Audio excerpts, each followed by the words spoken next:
Hello everybody, welcome to Nostalgia Goggles. I'm Chris, also known as Retro Gaming Nerd, and today we're going to be talking about Starfox, specifically Starfox Assault for the Gamecube. Now, Starfox is a very interesting series, and it's one that I feel like Nintendo kind of does not really do much with. There was a time where they released a lot of games, kind of like Metroid a little bit, but they just kind of stopped. The last game we had was Starfox Zero, and I wasn't the biggest fan of it. But I am a pretty big fan of this one. With that being said, though, is it still worth playing today? Well, let's find out.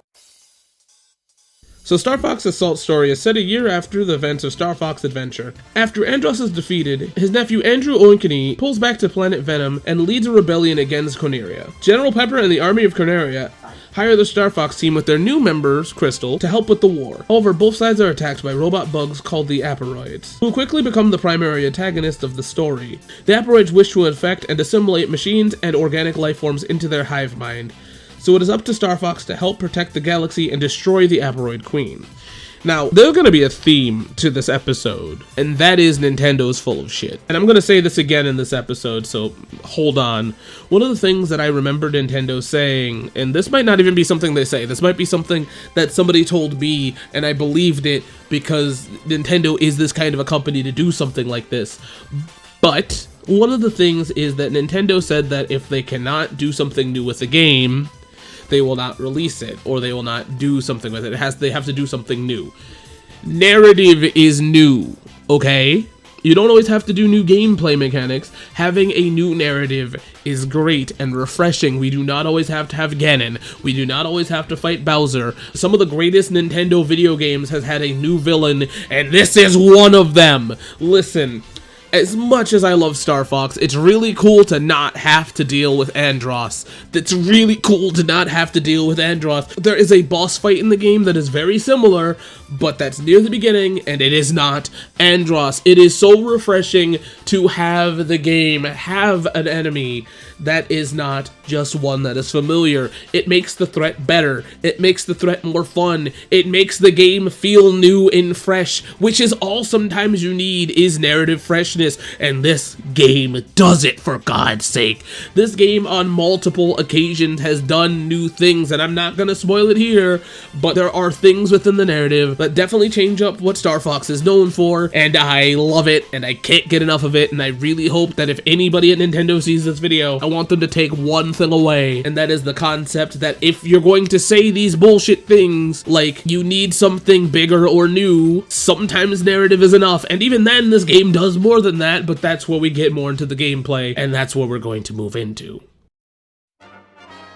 So, the gameplay of Star Fox Assault is very interesting because it definitely falls upon the idea of the on-rail shooters of Star Fox, but it does kind of change it up a little bit by being a third-person shooter where you're allowed to use the vehicles as well, but it's more or less of a different type of game when it comes to that, allowing you to have multiple weapons, multiple pickups, and the missions do vary throughout. And I think that that's what makes Star Fox Assault very interesting. Yes, it does, like I said, have the classic on-rails, but it does also have a new mechanic, and I think that it works out pretty well, actually. I think when it gets right down to it, I like what Star Fox Assault did when it comes to the third-person shooter aspect of it, because it's not just that you're doing third-person shooter things. Having the vehicles be there is nice because some missions make you use the vehicles more so because you either have to, in some cases, defend the land that you're using or defend the air is the better way to put it. You have to work out with your teammates on how to approach the on-foot levels, such as you having to use the R-Wing to clear the air in some stages, and, you know, also have the Landmaster to clear harder and bigger enemies, and I really enjoy how it does that, and I like, all in all, the idea and concepts that come from Star Fox Assault, which is really what surprises me on how we've never come back to Star Fox Assault. One of the things that comes through my mind constantly is I heard Nintendo doesn't want to do certain games because it feels like they did all that they could.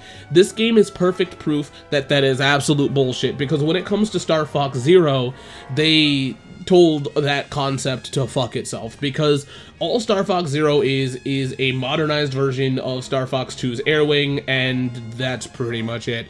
Yes, there is other mechanics within Zero, but once again, we'll talk about that when we get to it. But this game proves that, like, it could go above and beyond with what the Starfox idea was. And I know that I'm doing Zero slander. I barely played Zero, so maybe I should shut the hell up.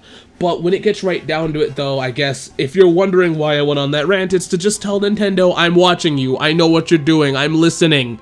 No, don't give me that bullshit that we need to do new things with games. Explain this shit, because this was new. This was new and cool. Yeah, I'm upset. Let's move on to the presentation.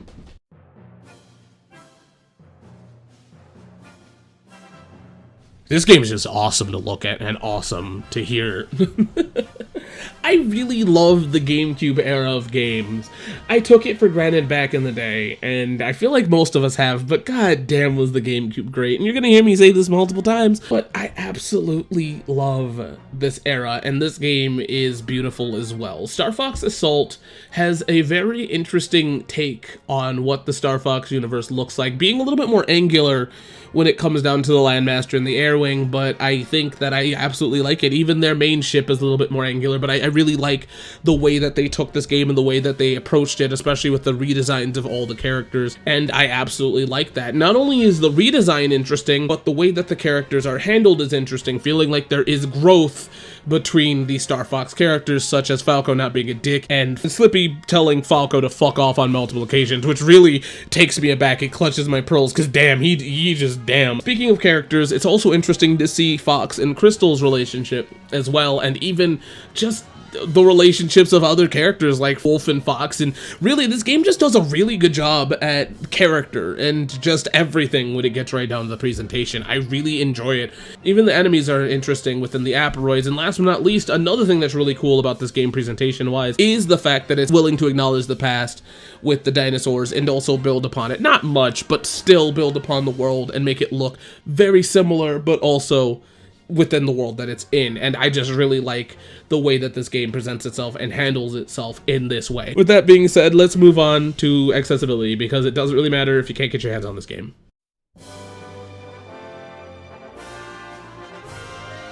Fox Assault has only came out for the GameCube to my knowledge. Once again, this is on the lack of research, but I really don't believe it was released on anything else. So with that being said, Starfox Assault, you can get on the GameCube for $35 to $50 and on the occasional $60, but like I feel like that's super reasonable. Especially since GameCube games go for an ungodly amount of money, it's really nice to know that this one is a reasonably priced game. With that being said, there's no excuse to not play this one. I would say that there's another alternative, but like, if you have the means to a GameCube or a Wii with the GameCube feature, just buy the game. If not, whatever, it doesn't really matter. I'm not really actually condemning you. I don't know why I took that approach, but with that being said, let's move on to the goods and the bads.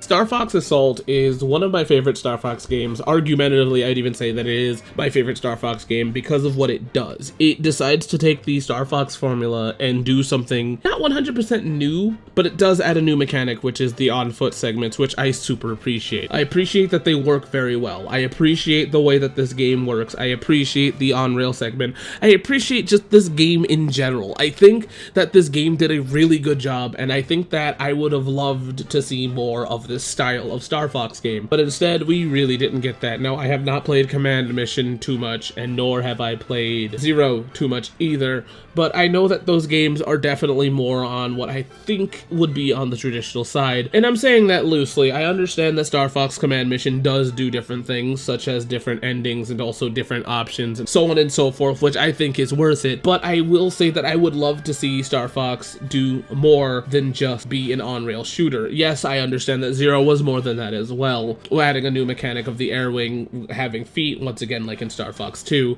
and as an American, we did not get Star Fox 2 until the Super Nintendo Mini came out, but we do have it accessibly now through the NSO. Once again, going back to my rant within gameplay, I have to say the fact of the matter is that we don't have another game like Star Fox Assault, and it baffles me that this game isn't re-released anywhere else. It baffles me at the fact that we have not seen an upgraded version or something from the Star Fox Assault type games. I really would have loved to see another game in Star Fox with an on-foot section and even a cleaned up or touched up version, especially now that Nintendo has more of a, I would say, modern control style, which isn't a big problem, which is why I didn't bring it up in the gameplay section, but it is definitely not a two-stick shooter. What I mean by that is, in most games, you use the camera stick alongside the, you know, main stick to move, and this one is not that. You can do it. There is a lot of accessibility when it comes to the gameplay, but realistically, the way that the game is set up initially, or whatever, is the best way to do it, and it frustrates me to no end that we do not have more of this style of Star Fox game. Does this matter? Absolutely not. This is a rant that realistically has nothing to do with the goods and the bads, if I can kind of BS this, but it's maybe a testament to how good I feel Star Fox Assault is. But it really sucks that we have not seen more from this game. I feel like all in all, when it gets right down to it, this game is phenomenal, and it's got me so passionate that I decided to fuse the goods and the bads section, but there still is some bads that I do want to talk about. That's gonna sound like a circular rant, so with that being said, let's move on to the bads.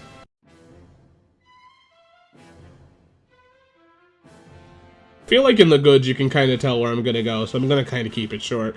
The fact that we don't actually have this game being more accessible is really something that sucks, and it's something that I kind of am going to be saying in a lot of episodes, but I really do kind of think that it would have been really nice to have this game being more accessible, to have more from the Star Fox Assault type games, and I think that that's something that really just kinda sucks that we don't have more of it. Is there a problem with this game? No, not really. I feel like the thing that sucks about this game is that there isn't more. I feel like that I can get down to nitpicky territories, but my show is about asking if a game is still worth playing today, not trying to fix the game. So with that being said, I could sit here and talk about things that I dislike about it, but none of it is enough that it makes me not want to play the game. Yes, there are some things in the game, maybe I can say, but I feel like that's nitpicking to a point because the game is fine. It works very well with the mechanics that it has, and I really don't know what else to say. I like how it turned out. With that being said, let's move on to the final thoughts. So with that being said, is Star Fox Assault worth your time?